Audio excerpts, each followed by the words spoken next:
अस्सलाम वालेकुम friends, welcome back to my channel. कैसे हैं आप सब? उम्मीद है आप सभी खैरियत से होंगे और आप लोग की दुआओं से मैं भी बिल्कुल ठीक हूँ। तो आज का व्लॉग मैंने शुरू किया है शाम के वक्त। सोचा कि आपके साथ अपना शाम का रूटीन शेयर कर लूँ कि मैं शाम से लेकर रात तक क्या करती हूँ। तो आज का व्लॉग मैंने शुरू किया है 4 साढ़े 4 के बीच। सोचा कि आप लोगों के साथ अपना शाम का रूटीन पूरा शेयर कर दूँगी। सो अभी जो है 4 साढ़े 4 का टाइम हो रहा है। वैसे तो ये लोग रात में पढ़ने के लिए बैठते हैं, लेकिन आजकल इन लोग के टेस्ट चल रहे हैं तो ये लोग 2 बार पढ़ रहे हैं। सो अभी मैंने इन लोग को पढ़ने के लिए बैठा दिया था और दोनों अपना याद कर रहे थे। तो अब्दुल रहमान का कंप्यूटर का टेस्ट है और साथ में एसएसटी का भी टेस्ट है, तो वो अपना याद कर रहे हैं। अब अयान अपना याद कर चुके थे, इनको पीना था शरबत, तो ये शक्कर घोलने लगे थे और मैं जो है अब्दुल को याद करा रही थी, पढ़ा रही थी। तो ये जो टाइम होता हैगा वो बच्चों का मैं देखती हूँ, क्योंकि बच्चे ट्यूशन नहीं जाते हैं, मैं अपने बच्चों को खुद ही पढ़ाती हूँ। माशाल्लाह से इन लोगों के मार्क्स बहुत अच्छे आते हैं। तो इस बार तो अयान का जो हैगा मैंने क्लास प्रमोट करवाया है, एक क्लास उसका प्रमोट भी हुआ है, उनके सर ने एक क्लास प्रमोट कर दिया क्योंकि उसके मार्क्स बहुत अच्छे आए थे। और दोनों ही बच्चे माशाल्लाह से मेरे बेस्ट स्टूडेंट का अवार्ड लेके आते हैं। सो दोनों बच्चों के मार्क्स बहुत अच्छे आते हैं और मैं ही इन्हें टीच करती हूँ, मैं ही इन्हें पढ़ाती हूँ, कहीं बाहर नहीं जाते हैं लोग पढ़ने के लिए। सो 2 टाइम मैं इन लोगों को बैठालती हूँ। दोपहर का टाइम ऐसा होता है जो कि मैं फ्री होती हूँ, और शाम में जब मैं अपना सारा काम कर लेती हूँ, सब काम से फारिग हो जाती हूँ, खाना वाना खा करके, तब मैं इन लोगों को थोड़ी देर पढ़ाती हूँ। तो ये 2 टाइम जो है वो इन लोग के पढ़ने के होते हैं। सो अभी यहाँ पर शरबत में बनाने लगी थी। अयान ने शक्कर मुझे घोल के दे दी थी, तो मैंने इसमें रूह अफ़ज़ा डाल दिया, नींबू डाल दिया और इसे हम रख देंगे फ्रिज में ठंडा होने के लिए, और ठंडा होने के बाद हम इसे पियेंगे। क्योंकि मैं बर्फ़ नहीं जमा रही हूँ और मेरे बच्चों को जल्दी कफ़ हो जाता है, इसलिए मैं बर्फ़ नहीं जमा रही थी।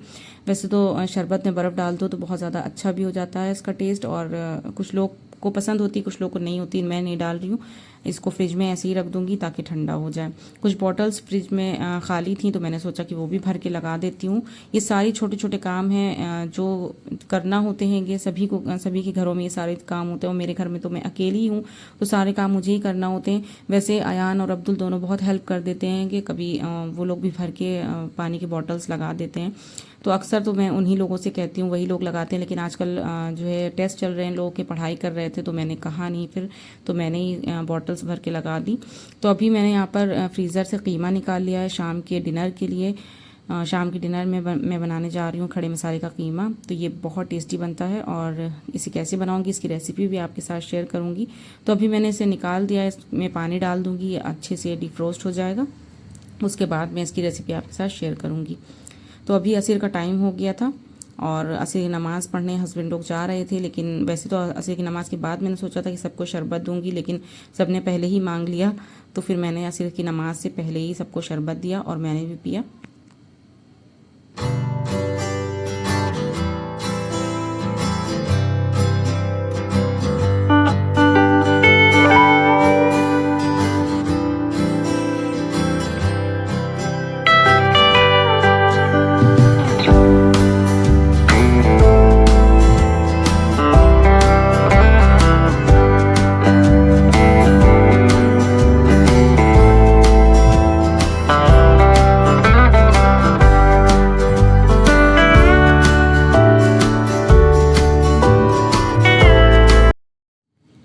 तो शरबत यहाँ पर सबने खूब इंजॉय किया, और अयान का एक फ्रेंड आ गया था जो हमारी बिल्डिंग में ही रहता है, तो वो भी साथ में हमारे बैठा हुआ था। तो वो लोग आपस में बातें कर रहे थे और मैं यहाँ पर बैठकर अपना शरबत इंजॉय करने लगी थी। उसके बाद असर की नमाज़ के बाद मैं अपनी तस्बीह पढ़ रही थी, और फिर हस्बैंड जब नमाज़ पढ़ के आ गए तो मेरा एक पार्सल आया हुआ था जो सुबह से रखा हुआ था, मैंने इसे ओपन नहीं किया था। तो हस्बैंड कहने लगे इसको ओपन करो, उसको देखो क्या है इसमें। तो मैंने उन्हें बताया कि मैंने एक सनस्क्रीन मंगाई थी डर्मा कंपनी की। सो फर्स्ट टाइम मैं इसे यूज़ करूँगी, लेकिन इसके बारे में मैंने बहुत अच्छे रिव्यूज़ पढ़े थे, सुने थे। सो मैंने सोचा कि एक बार इसको मंगा के ट्राई करके देखती हूँ, क्योंकि इस टाइम पे अब गर्मी बढ़ रही है और वैसे भी हमारा किचन का ही काम रहता है ज़्यादातर, बाहर का तो इतना होता नहीं है, लेकिन जब घर से बाहर निकलें तब तो ज़रूरी है, मस्ट है कि सनस्क्रीन लगा कर ही निकलें। हमारी स्किन के लिए बहुत ज़्यादा ज़रूरी होती है, टैनिंग बहुत जल्दी हो जाती है, पिगमेंटेशन हो जाती है, ये सारी चीज़ों के लिए बहुत ही अच्छी रहती है सनस्क्रीन। तो इसलिए मैंने सोचा कि मंगा लेती हूँ, क्योंकि मेरे फेस पे भी अच्छी खासी पिगमेंटेशन हो गई है, क्योंकि ज़्यादातर किचन का काम रहता है और गैस के पास काम करने से पहले भी हमें सनस्क्रीन ज़रूर लगानी चाहिए।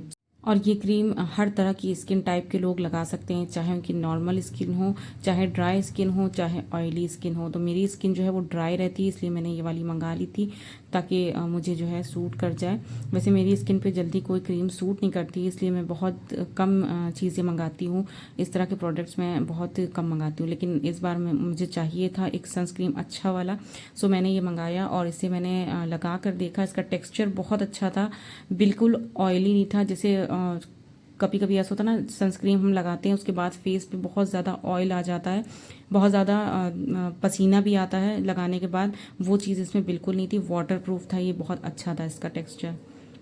सो अभी मैं आ गई थी किचन में और मैं बनाने जा रही थी यहाँ पर करेले की सब्ज़ी। वो अपने लिए मैं बनाने जा रही हूँ, क्योंकि आप लोग जानते ही हैं काफ़ी दिनों से मैं अपने ब्लॉग्स में आपके साथ ये बातें कर रही हूँ, क्योंकि मुझे डॉक्टर ने मना किया है अभी मीट वगैरह खाने के लिए, तो इसलिए मैं कीमा नहीं खाऊंगी। तो अपने लिए मैं करेले की सब्ज़ी बना रही थी। तो मैंने फ्राई पैन में तेल डाल दिया था, 2 चम्मच के करीब मैंने इसमें, बड़े चम्मच के करीब तेल ऐड कर दिया था।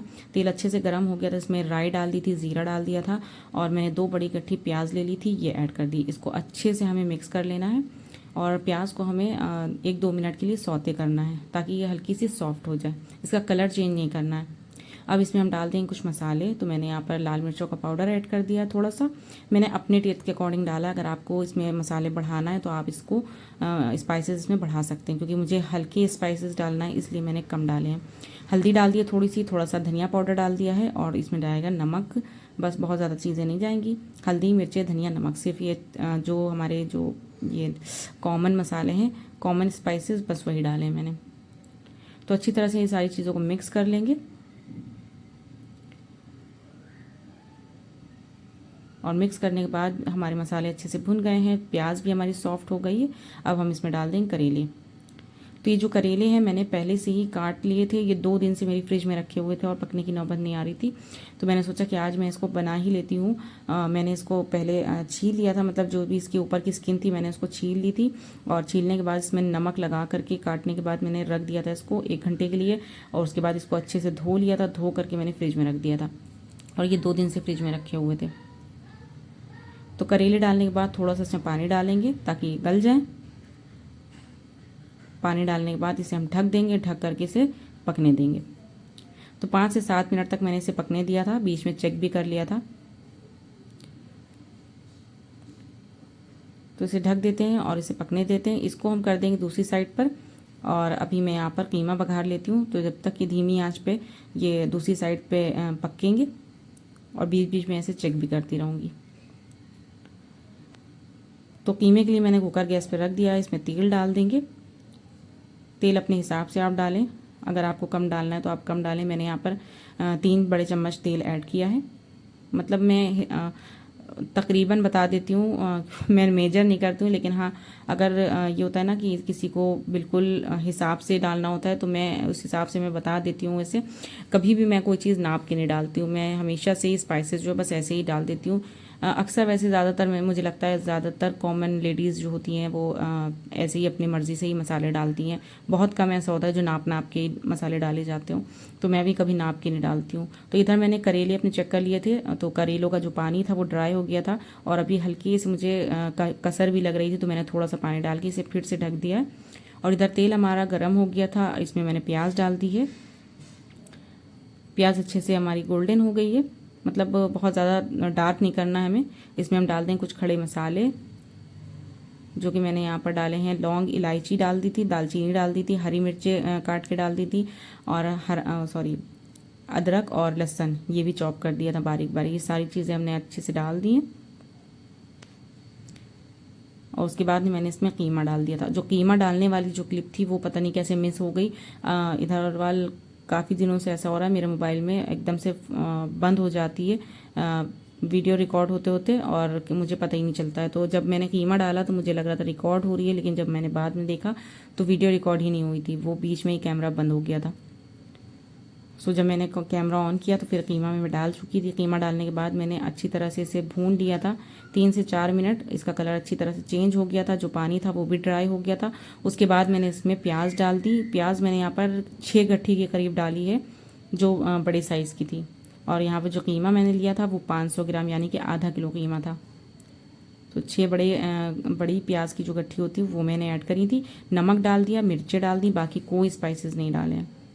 बस इसे हम पकने देंगे।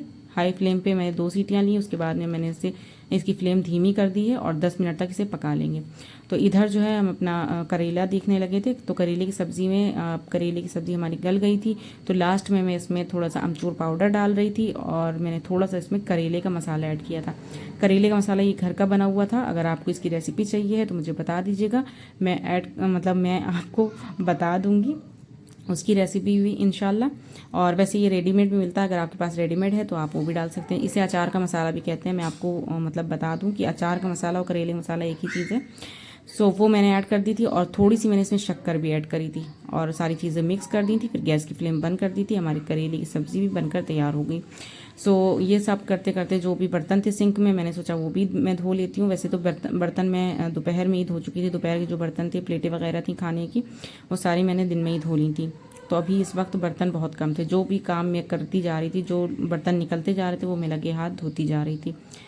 तो शाम का जो काम होता है वो मेरा ज़्यादातर किचन का ही होता है और बच्चों को पढ़ाई लिखाई जो बच्चों की होती है वो मुझे देखना होती है। साथ ही मेरी अपनी पढ़ाई होती है, यानी कि मैं जो नमाज़ पढ़ती हूँ उसके बाद के मेरे अज़कार होते हैं, असर के बाद के और फिर इशा के बाद के, ये थोड़े लंबे होते हैं। सो अभी कीमा मैं देखने लगी थी। 10 मिनट के बाद गैस बंद कर दी थी मैंने और उसके बाद मैंने जब कीमा देखा तो फिर इसमें पानी बहुत कम था, हल्का सा था, बहुत ज़्यादा इसे भूनना नहीं था। तो मैंने गैस की फ्लेम ऑन कर दी। हाई फ्लेम पर मैंने इसमें थोड़ा से टमाटर डाल दिए थे। 2 टमाटर मैंने चॉप कर लिए थे, वो डाल दिए। हरा धनिया डाल दिया, हरी मिर्चें डाल दी। साथ ही में इसमें पुदीना मैंने डाला है और यहाँ पर कश्मीरी लाल मिर्च का पाउडर डाला है। इससे कलर बहुत अच्छा आता है। और ये सारी चीज़ें डालने के बाद इसे अच्छी तरह से भून लेंगे 5 मिनट के लिए, और ताकि ये सारा ड्राई हो जाए और तरी इसमें छूट जाए, तरी इसकी जो है वो अलहदा हो जाए। तो आप देख सकते हैं 5 मिनट अच्छी तरह से मैंने इसे भून लिया था और ये हमारा कीमा भी बनकर तैयार हो गया। तो अभी गैस की फ्लेम मैंने बंद कर दी है और कीमा हमें खाना है पराठों के साथ, तो इसलिए मैंने आटा लगा के रख दिया है और पराठे में बनाऊँगी ईशा की नमाज़ पढ़ के। सो अभी मगरिब की नमाज़ का टाइम हो चुका था। मगरिब की नमाज़ मैंने पढ़ी। मगरिब की नमाज़ के बाद मेरा चाय पीने का मन हो रहा था। काफ़ी दिन के बाद मुझे चाय पीने का मन हो रहा था, क्योंकि मैं आजकल चाय बना ही नहीं रही थी। शाम में हस्बैंड थे और उनका भी मन था, तो मैंने सोचा कि चलो बना लेते हैं, फिर दोनों साथ में ही पी लेंगे। वरना मैं अकेली होती हूँ तो बहुत कम ही बनाती हूँ अपने लिए चाय। अच्छा, मगरिब की नमाज़ के फ़ौरन बाद जो है बच्चों के हाफिज़ जी आ जाते हैं उनको सिपारा पढ़ाने के लिए। वैसे तो मेरे दोनों बच्चों का माशाल्लाह से कुरान मुकम्मल हो चुका है, लेकिन फिर भी मैंने हाफिज़ जी को हटाया नहीं था, क्योंकि इसी बहाने बच्चे फिर पढ़ते रहते हैं और उनकी लर्निंग ज़्यादा अच्छी हो जाती है। सो बच्चे हाफिज़ जी से पढ़ रहे थे और मैं अपनी चाय यहाँ पर बना रही थी। तो मैंने और हस्बैंड ने दोनों ने अपनी चाय एंजॉय करी। अच्छा, चाय मुझसे खाली पी नहीं जाती है। मैं चाय के साथ ज़रूर कुछ ना कुछ लेती हूँ, भले ही कोई बिस्किट ले लूँ, कोई रस्क ले लूँ, तो मैं ज़रूर कुछ ना कुछ लेती हूँ। तो चाय के साथ मैंने इस टाइम पे एक रस्क लिया था।